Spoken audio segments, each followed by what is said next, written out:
In today's video, I'm going to show you how to delete events on Calendly. Whether you're clearing old events or tidying up your schedule, this process is quick and simple.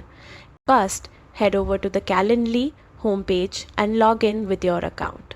Once you're signed in, you'll land on your dashboard. This is where all of your active events are listed. Now, find the event you want to delete. When you hover over it, you'll see 3 little dots, the More Options menu. Click on those dots to open a drop-down list of choices. From here, select Delete. Calendly will give you a confirmation prompt to make sure you don't remove anything important by accident. Read it carefully, and if you're sure, click Yes to confirm. And just like that, your event is permanently deleted. Remember, this action can be undone, so double check before confirming.